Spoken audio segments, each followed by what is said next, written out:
Welcome to G3 media speed news. ప్రధానమంత్రి నరేంద్ర మోదీ మాట్లాడుతూ ప్రపంచ క్రమంలో కొత్త మార్పు వస్తోందని పేర్కొన్నారు. పరిశోధన అభివృద్ధి కోసం 1 లక్ష కోట్ల నిధిని కేటాయించామని, ఇది యువత సామర్థ్యాలను పెంచి కొత్త అవకాశాలకు మార్గం సుగమం చేస్తుందని తెలిపారు. ప్రైవేట్ రంగంలో పరిశోధన అభివృద్ధిని ప్రోత్సహించడం తమ లక్ష్యమని స్పష్టం చేశారు.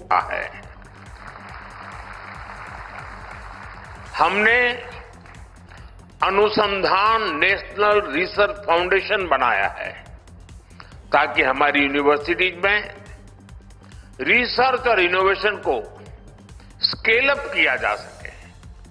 इसके साथ साथ हमने रिसर्च डेवलपमेंट इनोवेशन स्कीम भी शुरू की है और इसके लिए 1 लाख करोड़ रुपए की राशि तय की गई है.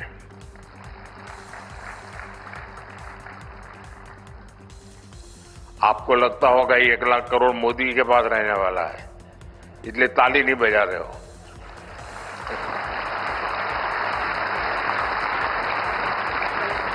ये 1 लाख करोड़ रुपया आपके लिए है, आपका सामर्थ्य बढ़ाने के लिए है, आपके लिए अवसर के नए द्वार खोलने के लिए है.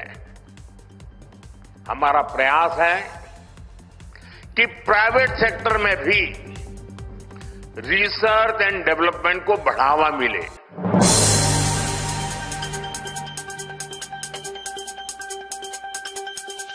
జోగి రమేష్ వైద్య పరీక్షల సందర్భంగా ప్రభుత్వ ఆసుపత్రి వద్ద ఉద్రిక్తత నెలకొంది. ఆయన భార్య శకుంతల, కుమారులు రాజీవ్, రోహిత్ ఆసుపత్రికి చేరుకున్నారు. అనుచరులు భారీగా చేరడంతో తోపులాట చోటు చేసుకుంది. ఈ నేపథ్యంలో ప్రభుత్వ ఆస్తుల ధ్వంసం కేసు జోగి రమేష్ కుటుంబంపై నమోదైంది.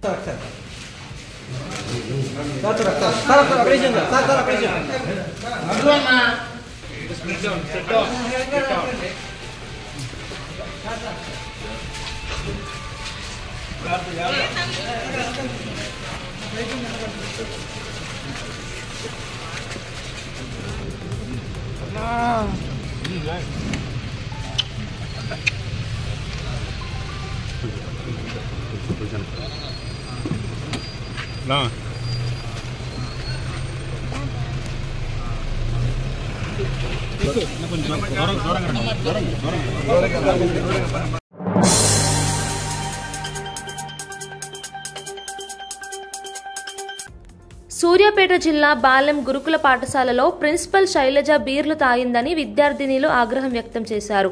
ఆమెను వారి పాఠశాలకు బదిలీ చేయడంతో విద్యార్థినీలు ఆందోళన చేపట్టారు. ఫీజుల పేరుతో డబ్బులు వసూలు చేస్తోందని, సస్పెండ్ చేయాలని విద్యార్థినీలు డిమాండ్ చేశారు. ఫీజులు తీసుకున్న వాళ్ళకి అసలు ఫీజే కట్టకుండా అడ్మిషన్ ఫీ కట్టినా, దోస్తు ఫీ కట్టినా 4-5 వేలు కట్టించుకుంటుంది సార్. అది కూడా డైరెక్ట్ ఆమె కొట్టించుకోదు, హౌస్ మేడం వాళ్ళకి కొట్టించుకొని ఆమె అకౌంట్ కి ట్రాన్స్ఫర్ చేయించుకుంటది. చాలా మేడం వాళ్ళు ఆ కాలేజ్ లో చాలా మేడం వాళ్ళు ఆ మేడం కి చాలా సపోర్ట్ చేస్తున్నారు. ఆ మేడం కి చాలా మంది సపోర్ట్ ఉన్నారు. బయట కూడా చాలా పవర్ ఉందంట. మమ్మల్ని బెదిరించారు. ఇంకోటి ఏమనంటే మమ్మల్ని అన్నారు, నా మీద కేసు పెట్టుకోండి, ఏం చేసుకుంటా చేసుకోండి, నేను కూడా ఎస్సీనే, నేను కూడా మాదిగానే, నేను కూడా అంబేద్కర్ బిడ్డనే అని ఆమె అన్నది. మేము కూడా అంబేద్కర్ బిడ్డనే, మేము కూడా వేసలేము. మీరు ఇంత పెద్ద పొజిషన్ నుండి ఎంత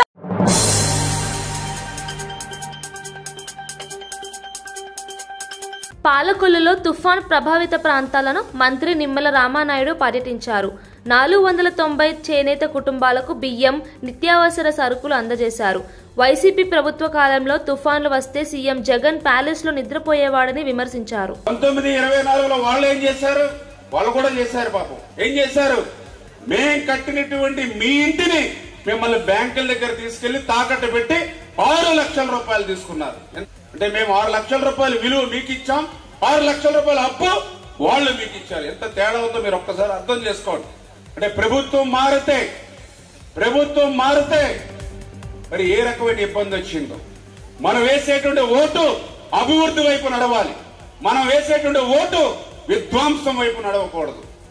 అది జరిగింది. ఇప్పుడు మీరు పాలకొల్లు టౌన్ లో దగ్గర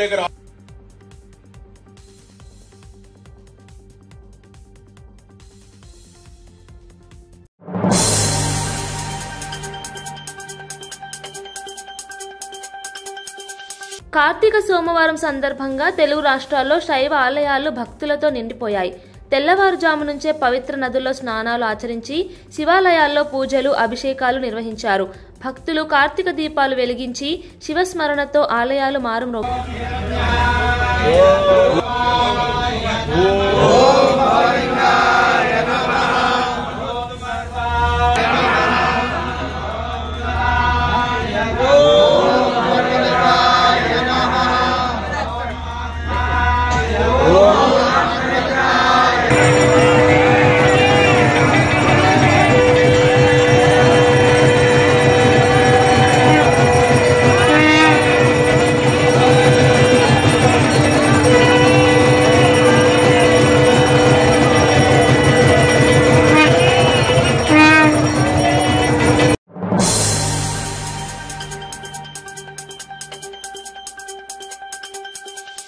రంగారెడ్డి జిల్లాలో ఘోర బస్సు ప్రమాదం చోటు చేసుకుంది. చేవెళ్ల మండలం మిర్చాగూడ సమీపంలో బస్సు ట్రక్కు ఢీ కొనడంతో కనీసం 20 మంది ప్రాణాలు కోల్పోయారు. గాయపడిన వారిని చేవెల్ ఆసుపత్రికి తరలించారు. అధికారులు సంఘటనా స్థలానికి చేరుకొని సహాయక చర్యలు చేపట్టారు.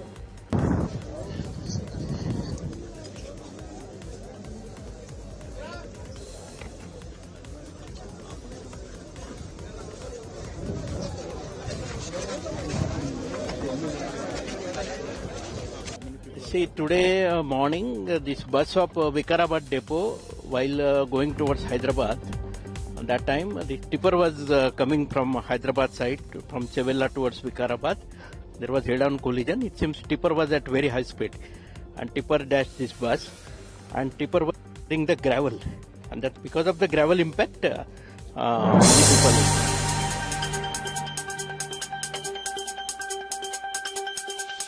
చేవెల్ ఆసుపత్రిలో బాధితులను పరామర్శించిన మంత్రి పొన్నం ప్రభాకర్ ప్రతి మరణించిన వ్యక్తికి కుటుంబానికి 5 లక్షలు, గాయపడిన వారికి 2 లక్షల సాయం ప్రకటించారు. బాధితులకు ఉత్తమ వైద్యం అందించాలని ఆదేశించారు. పోలీసులు, ఆర్టీసీ అధికారులు సహాయక చర్యలో పాల్గొన్నారు. వాటన్నిటికి సంబంధించిన విషయం లోపల మేము ఫస్ట్ గా టాప్ ప్రయారిటీగా మెడికల్ ట్రీట్మెంట్ 2 చనిపోయినటువంటి కుటుంబాలకు సంబంధించి, దాని తదుపరి అక్కడ ఉన్నటువంటి ఫెండర్లకు సంబంధించిన విషయం లోపల ప్రయారిటీ చేస్తారు. దయచేసి గుర్తిస్తా ఉన్నారు, అందరు జరుగుతుంది ఆ కార్యక్రమం. మీరు కొంత మనం ఫెసిలిటీ చేస్తే ఆ కార్యక్రమం సహకరించండి.